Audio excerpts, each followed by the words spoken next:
Hier, on a parlé de Halachot Nitilat Yadayim, la manière avec laquelle il faut faire Nitilat Yadayim.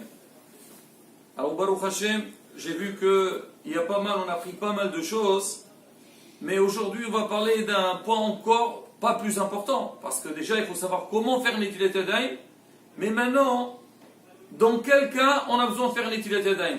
Hier, on a parlé, quand quelqu'un il se lève le matin, alors il y a la Ruh Ra'a qui est sur lui, et on a besoin d'enlever la Ruh Ra'a. On a dit que la Nitilat Yadayim du matin n'est pas la même que celle pour celui qui va manger. Alors, déjà pour Nitilat Yadayim, Rabotai, il y a beaucoup de cas. Il y a Nitilat Yadayim pour le matin pour enlever la Touma. Il y a Nitilat Yadayim pour manger, si Dieu veut, on parlera de ça plus tard. Il y a aussi Nitilat Yadayim pour celui qui ne va pas manger du pain, mais il va tremper la nourriture dans une boisson. On verra c'est quoi les liquides qui exigent aussi Nitilat Yadayim. Il y a aussi ce qu'on appelle Maïm Haronim, c'est-à-dire quand un homme il a fini de manger, avant de faire Birkat Hamazon, il doit faire ce qu'on appelle Maïm Haronim. On parlera de ça aussi, Bezat Hashem, il y a beaucoup de halachot.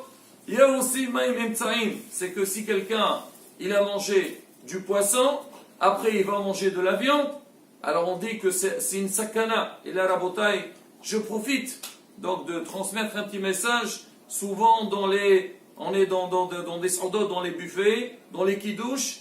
Alors des fois, on met de la viande et du poisson en même temps. Et même dans les mariages, les gens ils prennent une assiette, ils veulent tout mettre dans leur assiette. Faire très attention de ne pas mélanger la viande et le poisson. Parce que chez Mishmor, c'est sakana. On dit hamira, sakanta, mais isura. Elle est plus grave dans quelque chose de sakana, de danger, qu'un issou. On le voit dans beaucoup d'endroits dans la halakha. La rabota est donc Bezrat Hashem. Chaque thème, on le traitera donc tout seul. Mais c'est comme ça les gens ne font pas de confusion, parce que certains ils vont croire que chaque fois qu'ils doivent faire Nitilat Yadayim, c'est comme ce qu'on a expliqué hier. Pas du tout. Ce qu'on a dit hier, c'était seulement pour Nitilat Yadayim de celui qui s'est levé, il a dormi, et il s'est réveillé, il doit faire Nitilat Yadayim. Alors on va voir aujourd'hui, donc déjà, la gravité de celui qui ne fait pas Nitilat Yadayim. Rabotai, je ne dis pas ça, Hasbi Shalom, pour faire peur aux gens, mais plutôt, c'est un conseil. Aujourd'hui, les gens, ils cherchent beaucoup les sigoulots, ils ont besoin de dire, ah, tu sais, si tu fais telle et telle chose, c'est bien pour la santé, c'est bien pour la mémoire, c'est bien pour je ne sais pas si. Alors là, Rabotai, c'est des choses qui sont simples. En plus, c'est à la Khami Foreshet. C'est important que l'homme il soit au courant donc, de ces détails-là et qu'il rapporte gros. Et on va voir Bezat Hashem, on va essayer, on va lire le Lachon de Sha'aruk, on ne va pas aller trop loin. Après, derrière ça, alors on vous dira Bezat Hashem, je pense, le prochain cours.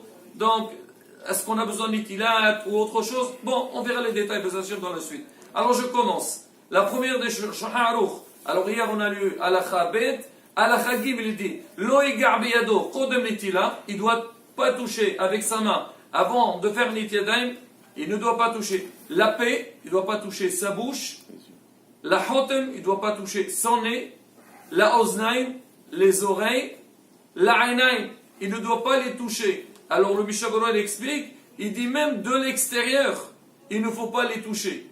Pourquoi? Alors je vous lis pareil le Lachon de Mishnah Brura. Mais punish aruh ra'a hashura ala yadayim yochal lehazek le'elu ha'evarim.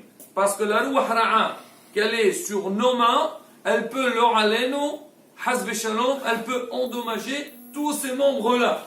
Pour dire Rabotai, comme c'est important donc de faire Nitilat Yadayim le matin. On a bien expliqué hier, le Harizal il dit et c'est rapporté partout.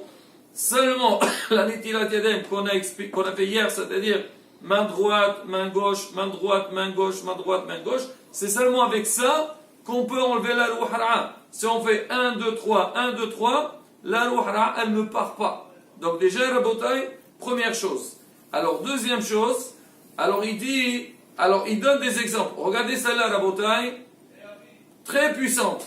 Lo yigar gigit shechar, shemishmush hayad mafsid ha-shechar. Si quelqu'un, il a une jarre d'alcool, d'accord? Ou un tonneau, n'importe un ustensile d'organe d'alcool. Il dit, tu ne dois pas le toucher si tu n'as pas fait Nitilat Yadayim. Parce que si tu le touches sans faire Nitilat Yadayim, tu peux l'abîmer. Ça peut abîmer l'alcool. Donc pour dire la force donc la Touma qui est sur nos mains. Et il est vrai qu'aujourd'hui c'est rapporté dans la Lacha que la Touma, la Ruh Hara'a, elle est beaucoup plus faible qu'avant. Avant elle était beaucoup plus puissante.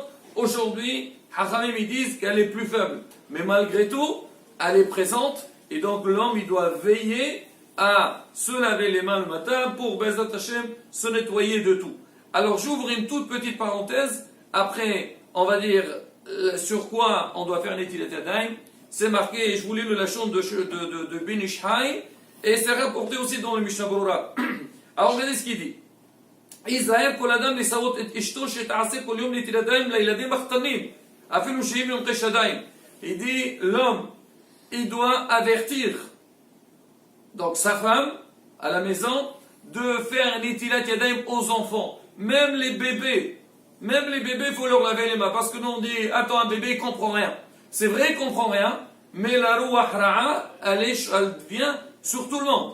Donc, on doit veiller, on doit faire un effort que nos enfants, ils fassent Netilat Yadayim. Alors, beaucoup, ils vont dire, attendez, vous exagérez. C'est de l'abus. Attends, on va faire un enfant. Qu'est-ce qu'il comprend, l'enfant? Rabotai, combien de fois on lave l'enfant par jour? Même si on va dire une fois par jour. Quand on le lave, ça prend du temps. Pour le laver, pour le changer, pour le nettoyer. Tout ça, c'est un effort qu'on fait. Et c'est normal, bien sûr. Donc pour l'enfant, est-ce que c'est compliqué de prendre le petit ou la petite, hein, c'est pareil. Donc pour leur laver leurs mains, donc c'est rien du tout.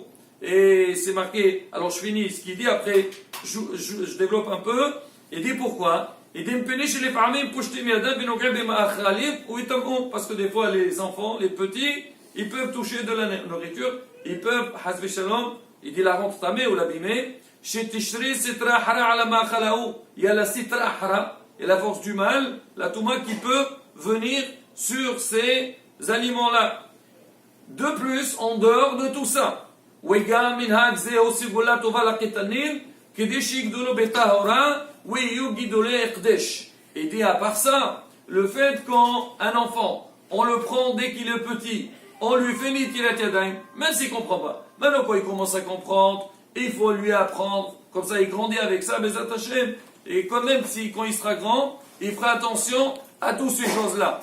Mais en dehors de ça, même quand il est petit, on dit le fait de lui faire cette Netilat Yadayim, ça va lui donner de la tahara. L'enfant, il va grandir avec une Kdusha. Alors on connaît tous le passage de Pirkei Avot. Il dit, Rabbi Yoshua ben Hanania, Ashrei, Yolato, heureuse la maman qui l'a mis dans le monde. Alors quel rapport? Pourquoi? On dit que lui, sa maman, elle le prenait, elle l'amenait au Beit HaMidrash, où il y a les Talmidei Hachamim qui étudient. Et le petit, donc, quand il était petit, il écoutait ses Devrei Torah. Et tous ces Devrei Torah qu'il a écoutés quand il était petit, ils sont mashpi'im alav. Ils ont influencé sur lui. Pour que plus tard, donc il a une Kdusha, il a l'envie de faire des bonnes choses. Et malheureusement, on a parlé de ça beaucoup de fois, c'est que malheureusement aujourd'hui, avec tout ce qu'on voit, tout ce qu'on entend, alors il y a des choses qui sont pas propres, et c'est un peu contre la voie de la Torah. Alors allez-nous, ça influence sur l'enfant, et même sur les adultes. Alors c'est marqué, c'est dans les Sefer Moussar, même quand la maman elle est enceinte, donc c'est bien qu'on l'écoute. Des dvarim shel Kdusha, ils sont mashpi'im sur le petit. À plus forte raison, Rabotai, quand la maman ou le papa, hein, c'est à lui aussi, s'il faut aider, il faut le faire. Donc il fait Netilat Yadayim aux enfants, on les éduque à faire ça. D'une, Bezat Hashem, on dit comme ça ils deviennent un Kli Kodesh, ils grandissent Betahara, et en dehors de ça, on va leur enlever toute la Touma. Ça, Rabotai, une petite parenthèse pour dire que quoi? Que ce din de Netilat Yadayim, il concerne aussi les enfants. Maintenant, on va voir c'est quoi les choses sur lesquelles on a une obligation de faire Netilat Yadayim. Et Rabotai, écoutez jusqu'à la fin, surtout la dernière phrase. C'est marqué.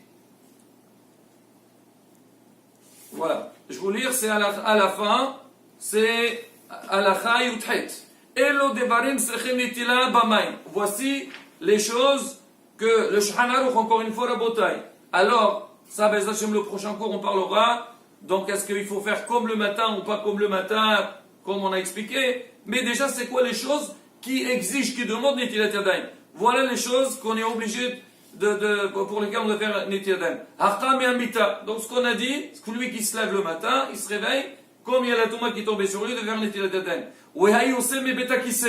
Quelqu'un qui est parti aux toilettes. Alors, parti aux toilettes, même si il n'a pas fait ses besoins, le fait d'entrer là-bas, tu sors des toilettes, tu dois faire Netilat Yadayim.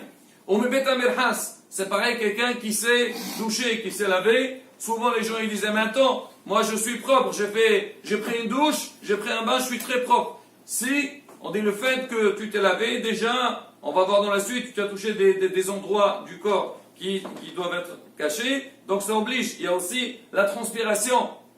On verra dans la suite. Après, oui, à noter, c'est pour now. Celui qui coupe ses ongles, là aussi, après qu'on a coupé les ongles, alors on doit se laver les mains. Celui qui enlève ses chaussures.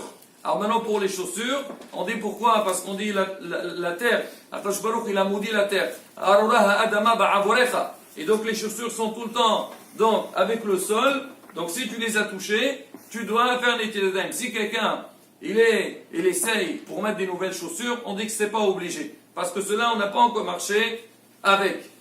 Un autre point, celui qui touche donc ses jambes.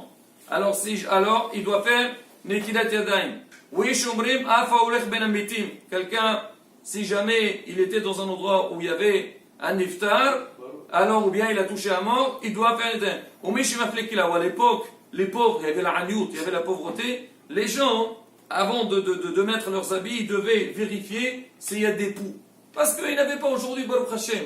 On est dans un monde d'abondance. On a tout ce qu'il faut. Alors, mais avant, ils ne pouvaient pas. Des fois, ils avaient un habit pour la semaine et un habit pour Shabbat. Et des fois, alors, il y avait des problèmes, donc il y avait des poux. Et celui qui a nettoyé ses habits de ça, il doit faire Netilat Yadayim.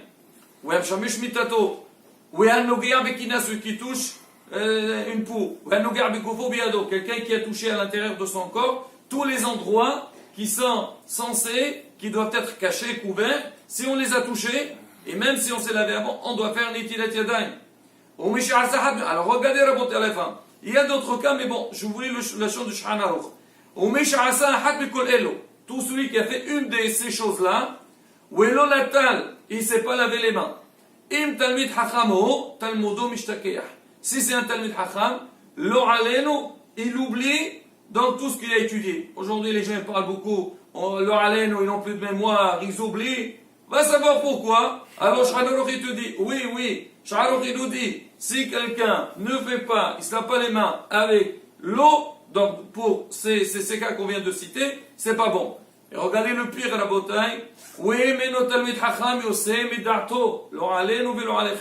Si cette personne n'est pas Talmid Chacham, il ne fait pas Netilat Yadayim, il peut arriver à la folie. Les gens aujourd'hui, des fois, on se pose des questions. C'est quoi les gens disent? On est perturbé, on n'a pas l'esprit tranquille et tout. À la bataille, c'est vrai qu'il faut faire ce qu'il faut, mais des fois, ça peut venir de ça. C'est le Shulchan Aruch, la bataille. Le Shulchan Aruch. Shulchan Aruch nous dit de faire telle et telle chose. On sait que c'est kadosh, il faut le faire. On a confiance à ce qu'il dit. Là, c'est pareil, la bataille. Donc, on nous dit ces cas-là. Alors, celui qui les fait, il ne fait pas Netilat Yadayim. Haz v'shalom. Il peut être endommagé. Et au contraire, quand quelqu'un fait Netilat Yadayim, ça peut rapporter la bracha. Donc l'homme il est bien, et Be'ezrat Hashem, donc toute la force du mal, la sitra hara elle est dégagée, et Be'ezrat Hashem, la personne elle sera serein. Bon, Be'ezrat Hashem, Yarzélo, Adeval Kochon, Be'ezrat Hashem, qu'on puisse déjà connaître ça, apprendre ça, et essayer d'appliquer ce qui est marqué de Shulchan Aruch, Be'ezrat Hashem, comme ça on aura toutes les brachot, Amen, Kiri Rasson.